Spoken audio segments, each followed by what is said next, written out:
Great day to you. This is Rev B Mac, and this is Kingdom Movement TV. So today, our video is entitled "Learn to Follow, Learn to Lead." Yesterday, when I was visiting my in-laws in Chesapeake, Virginia, for brunch, we went to this restaurant called the Egg Bistro. The Egg Bistro, the food was good. It wasn't great, but it was still quality food. But one thing that really stood out to me that was great was while I was there, I observed this man that was bussing tables. Now, I've seen a lot of busboys before in my life, but this busboy looked different. He was dressed well, he was much older, he just had a different type of presence about him. While I was talking to my father-in-law, he told me that's actually the owner of the restaurant. Now that made me kind of scratch my head. The owner of the restaurant is bussing tables? Usually the owners are not there. Usually the owners are counting money. Usually the owners are kind of hovering over their employees, watching everything with a bird's eye view to make sure everything is going okay. But the owner rolled up his sleeves, had a regular uniform on, just like everybody else, and he was bussing tables.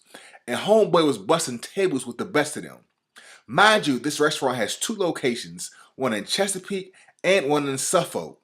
I'm sure this owner, if not being a millionaire, he's definitely making six figures, but he's bussing tables. The restaurant is jam-packed. And so there's no excuse for his employees not to bus tables, not to wash dishes, not to wait, not to host, not to cook, not to do anything, because the owner himself rolled up his sleeves and got in the trenches with them. Now, anyone who's ever played sports knows that sometimes the best coaches to be coached by are those, one, who play the game themselves and understand what it's like to be an athlete, but two, those coaches who are willing to sacrifice and get down in the trenches with you to show you how play worked, or to really just be there with you in the hard times.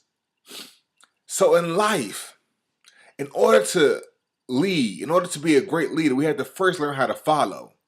Jesus, my great leader, the hero of the faith, shows us in his example that in order to lead, you got to be willing to serve first.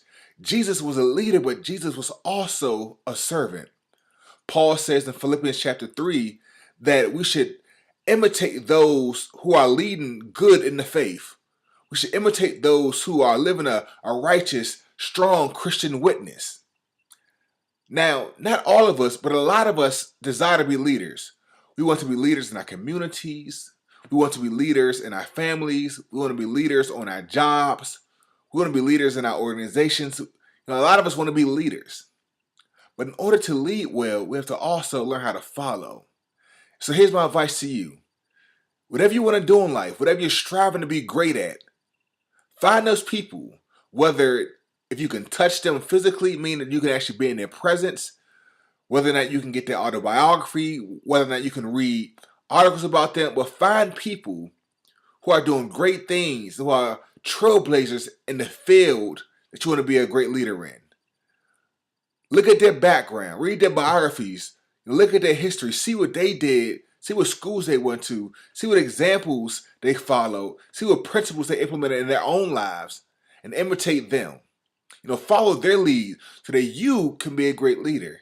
And then one day, 5, 10, 15, 20 years from now, somebody's going to look at you and want to imitate your way, want to imitate your life. And if you have children, look at them. They're looking at you and they're going to grow up to follow you.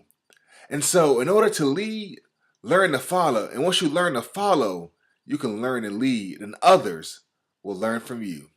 This is Rev B Mac. If this message helped you out, be sure to share it. Be sure to repost it. Be sure to follow me on Twitter, Facebook, and also subscribe to my YouTube page.